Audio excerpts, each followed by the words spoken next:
प्रस्तुत है समाचार पत्रों के पृष्ठों से आज राम से राष्ट्र की ओर संपादकीय लेख, जो दैनिक जागरण से सवार संकलित है, जिसके लेखक हैं संजय गुप्त, जो इसी समाचार पत्र के संपादक दल सदस्य हैं। तो आइए इस लेख को प्रारंभ करते हैं। राम से राष्ट्र की ओर। आखिरकार रामलला अपने अयोध्या में अपने धाम आ गए। लगभग 500 वर्ष पहले आक्रमणकारी बाबर के सेनापति मीर बाकी ने राम जन्म स्थल मंदिर पर मस्जिद बनवाकर हिंदू समाज को जो आघात पहुंचाया था, उस पर अब जाकर मरहम लगा। यह काम स्वतंत्रता के पश्चात ही हो जाना चाहिए था, जैसे सोमनाथ मंदिर का जीर्णोद्धार करके किया गया। लेकिन तत्कालीन प्रधानमंत्री जवाहरलाल नेहरू ने इसकी आवश्यकता नहीं समझी। इस कारण उनकी सेक्युलरिज्म की अपनी अवधारणा और तुष्टीकरण की राजनीति ही रही। नेहरू के बाद प्रधानमंत्रियों ने भी अयोध्या के मामले की अनदेखी की। इस अनदेखी के चलते ही अयोध्या आंदोलन ने आकार लिया। इसकी भी अनदेखी की गई। इसके चलते ही मंदिर की जगह बनाया गया मस्जिद का ढांचा ढहा। यह ठीक है कि अंततः न्यायपालिका ने अयोध्या मामले में अपनी फैसला सुनाया, लेकिन यह एक तथ्य है कि उसके स्तर पर भी देरी हुई। जन्मस्थान पर मंदिर के निर्माण में अनावश्यक देरी की ओर संकेत करते हुए ही वर्तमान प्रधानमंत्री ने कहा कि हमारी ही तपस्या से कोई कमी रह गई होगी जो मंदिर बनवाने में विलंब हुआ। निश्चित दिन 22 जनवरी को हुए राम मंदिर के प्राण प्रतिष्ठा समारोह में श्री राम जन्मभूमि तीर्थ ट्रस्ट और विश्व हिंदू परिषद ने देश के हर वर्गों को लोगों को बुलाया। इनमें विरोधी दलों के नेता भी शामिल थे, लेकिन कांग्रेस समेत अन्य दलों के नेताओं ने इस आयोजन से दूरी बना ली। कांग्रेस के इस फैसले पर इसलिए हैरान हुई क्योंकि वह इसका श्रेय लेना चाहती थी कि अयोध्या में विवादित ढांचे का ताला राजीव गांधी ने खुलवाया था और उन्होंने ही मंदिर का शिलान्यास कराया। इसके अलावा कुछ समय पहले तक राहुल गांधी ने मंदिर आते जाते थे। यह मानने के अच्छे भले कारण है कि वह ऐसा होने का दिखावा करते थे और इसके पीछे उनका उद्देश्य केवल राजनीतिक लाभ लेना था। जब उन्हें मंदिर के चक्कर काटने से कोई राजनीतिक लाभ नहीं मिला तो वह मुस्लिम तुष्टीकरण की राजनीति पर उतर आए। इसमें संदेह नहीं कि तुष्टीकरण की इस राजनीति के कारण कांग्रेस ने राम मंदिर प्राण प्रतिष्ठा समारोह का बहिष्कार किया। इस समारोह में शामिल न होने की अलग बात थी और उसका बहिष्कार करना अलग बात। अयोध्या में राम मंदिर प्राण प्रतिष्ठा समारोह के बहिष्कार करना इसलिए कांग्रेस की एक बड़ी भूल है क्योंकि यह महज एक मंदिर नहीं है, यह देश की अस्मिता और स्वाभिमान का भी प्रतीक है। राम मंदिर भारत की पहचान से जुड़ा है। इस पहचान को महत्ता प्रदान करने का काम सभी दलों को करना चाहिए था। अब देश में राजा महाराजा तो नहीं है कि देश की पहचान बनाने बढ़ाने के लिए वे आगे जाते।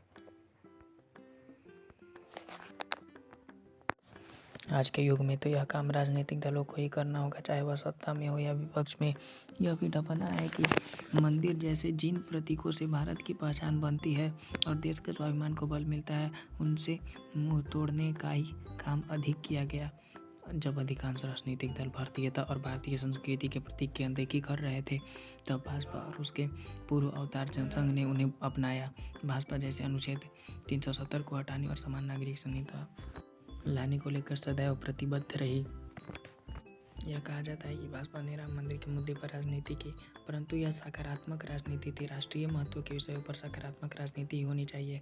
भाजपा की इस सकारात्मक राजनीति का लाभ भी मिला। यह लाभ उसे आगे भी मिलेगा।